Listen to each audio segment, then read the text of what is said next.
जय श्रीमन नारायण। आप मेरे भाई हो। बिल्कुल, आप मेरी बहन। गुरुजी मेरा एक सवाल है। बोलिए। गुरुजी मुझे किसी ने पूछा था कि आप बोलते हो मीट मांस नहीं खाना चाहिए, तो जो शेर है वो मांस खाता है, तो दुर्गा माँ उनकी सवारी क्यों करती हैं? गुरुजी मैं 7 महीने से आपकी कथा सुन रही हूँ। बताइए, मेरे जीवन में बहुत परिवर्तन हुआ है गुरुजी। क्या हुआ? गुरुजी मुझे रात को नींद नहीं आती थी, टेंशन में रहती थी गुरुजी, और मुझे ऐसा लगता था जैसे मैं जीऊंगी नहीं।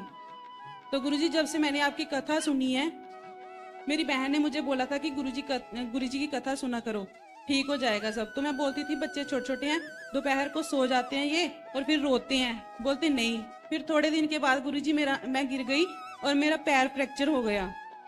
तो फिर गुरुजी मैं चल नहीं पाती थी बिल्कुल भी, ऐसे टेंशन होने लगी कि बच्चे कौन संभालेंगे। तो गुरुजी फिर मेरे दीदी आए, 3 महीने गुरुजी उन्होंने मेरा ध्यान रखा, बच्चों का भी ध्यान रखा, और तब से गुरुजी मैं आपकी कथा सुन रही हूँ। और जब मुझे इतना अच्छा लगा, मुझे रात को नींद भी आने लगी। अच्छा। और फिर मैंने गुरुजी धन्यवाद किया आपका, भगवान का, बिहारी जी का, कि धन्यवाद गुरुजी कि आपने मुझे बिहारी जी की कथा से जोड़ा है, और अच्छा किया कि मेरा पैर फ्रैक्चर हुआ और मैं इस कथा से जुड़ी हूँ। देखिए, जो होता है अच्छे के लिए होता है, वो तुरंत समझ में आए ना आए, पर होता अच्छा है। जी गुरुजी। और गुरुजी फिर उसके बाद से आप मेरे सपने में हमेशा आते रहते हो। दिसंबर महीने गुरुजी आपने मुझे दर्शन करवाए श्रीमन नारायण के सपने में गुरुजी, बिल्कुल उनका प्रत्यक्ष मुझे दर्शन हुआ गुरुजी, चतुर्भुज रूप में। जी। आप भी मेरे साथ में थे, और सुबह के 4:30 बजे जी।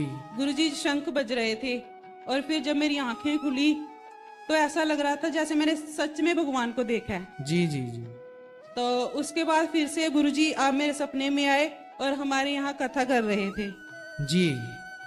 तो उसके बाद फिर जिस दिन हम 4 दिन से गुरुजी यहाँ पे आपकी कथा सुन रहे हैं, और जिस दिन आना था गुरुजी उस दिन फिर आप मेरे सपने में आए और आपने मुझे लड्डू गोपाल जी दिए, और गुरुजी बहुत अच्छा लग रहा है। चलिए, देखिए, स्वप्न में भगवान के दर्शन होने का अर्थ ये है जी कि आप भक्ति की सीढ़ी में प्रवेश कर चुके हैं, कदम रख चुके हैं, उसी रास्ते पर अब आगे चलना है।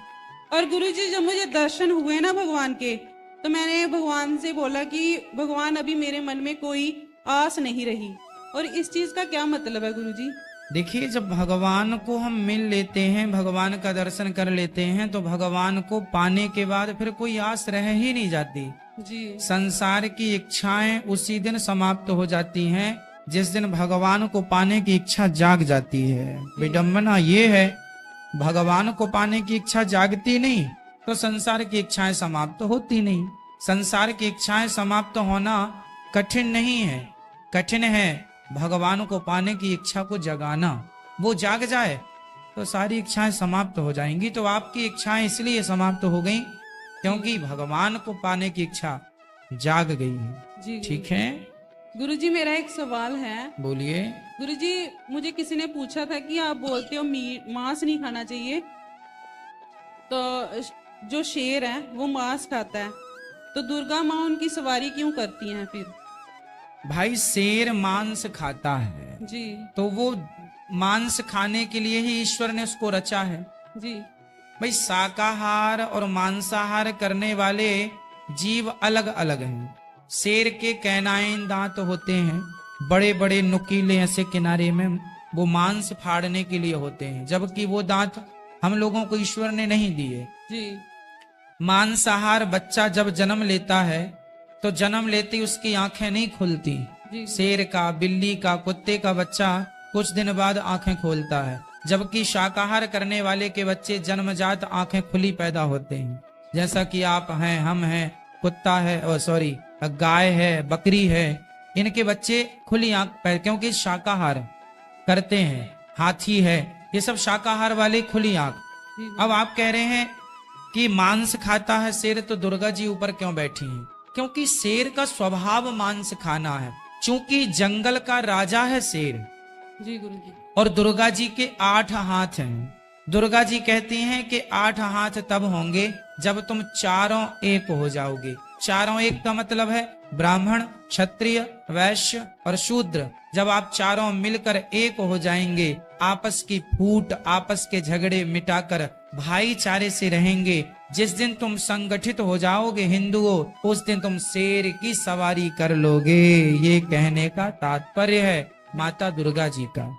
इसलिए वो शेर पर बैठी हैं कि जंगल के, मतलब एक नारी इतनी शक्तिशाली होती है कि जंगल के राजा को भी अपने वश में कर सकती है। ये संकेत है। जी गुरुजी।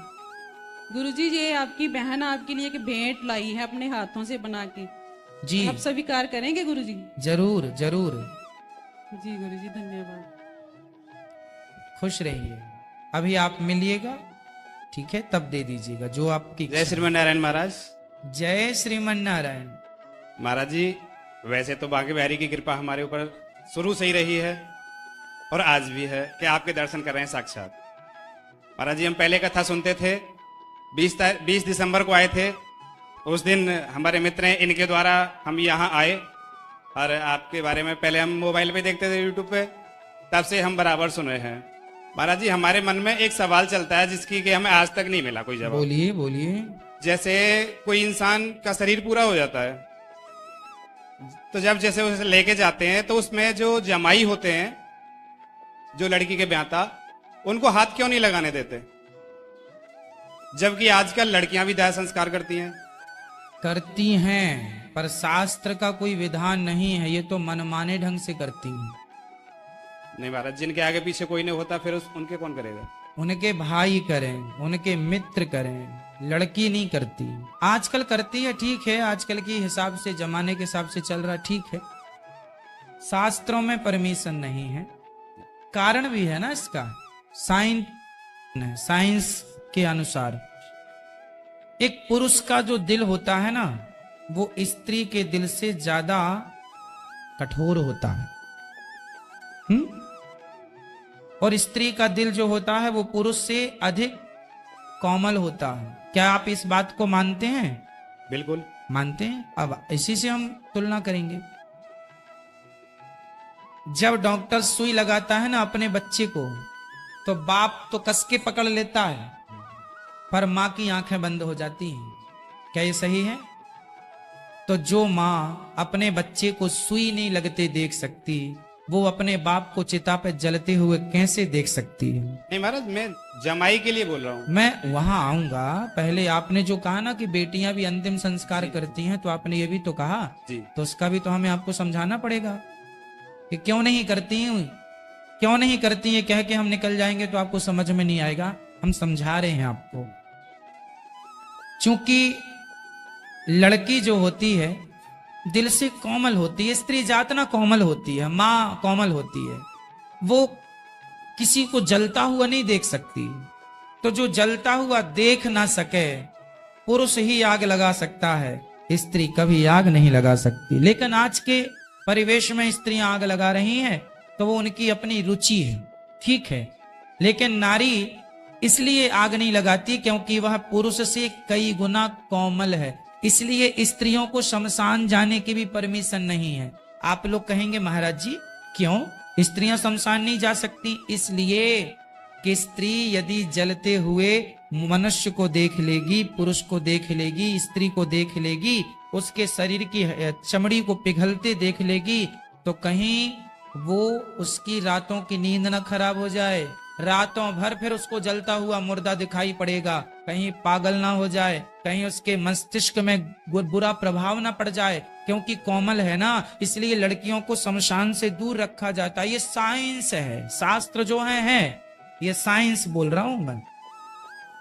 अब रही बात के चिता को अर्थी को दामाद कंधा क्यों नहीं देता? क्योंकि उस पिता ने जो जिंदा था, उसने उस बेटी को दान दिया है। दान किसे दिया? अपने दामाद को कन्या दान दिया है। और देखो, आपने हमें दान दिया, दान हमेशा श्रेष्ठ को दिया जाता है। आपने हमें दान दिया तो क्या सोच के दिया? गुरु जी को दान दे रहे हैं। आप हमें किस रूप में देखते हैं? यदि जो लोग हमें गुरु के रूप में देखते हैं, चलो हम अपने गुरु जी की बात करें। हम अपने गुरुजी को गुरुजी के रूप में देखते हैं, तो क्या हम अपने गुरुजी से कहेंगे कि गुरुजी जरा कंधा लगा दीजिए? जिनको हम श्रेष्ठ मानते हैं, जिनके हमने पांव धोए हैं, उनको आदेश नहीं दे सकते कि आप हमें कंधा दीजिए, ठीक है? क्योंकि आप हमारे पूज्य हैं। इसलिए ससुर पिता, लड़की का पिता हमेशा दामाद की पूजा, बेटी की पूजा, हमारे भारत में बेटी और दामाद की पूजा होती है। क्यों पूजा होती है? क्योंकि बेटी है लक्ष्मी, और हमने लक्ष्मी का दान दिया, कन्यादान। मंडप के नीचे बाप पांव पूजता है कि नहीं? भाई बाप लड़की और दामाद के पांव पूजता, तो जिसके पांव पूजे, पांव ऐसे तो पूजते हैं, ये पांव हाथ पांव में लगा के माथे से लगाते, ये पांव पूजना बोलते हैं। तो जिसके पांव पूजे हैं, जिसकी पूजा की है, उससे काम का कैसे कह दें? तो जीवन भर काम का कहा नहीं, तो हम मरते समय काहे कलंक लें कि भैया तुम मुर्दे को कंधा दे दो? इसलिए नहीं कहा जाता कि तुम कंधा दो, इसलिए उन्हें दूर रखा जाता। ये महाराज जी आशीर्वाद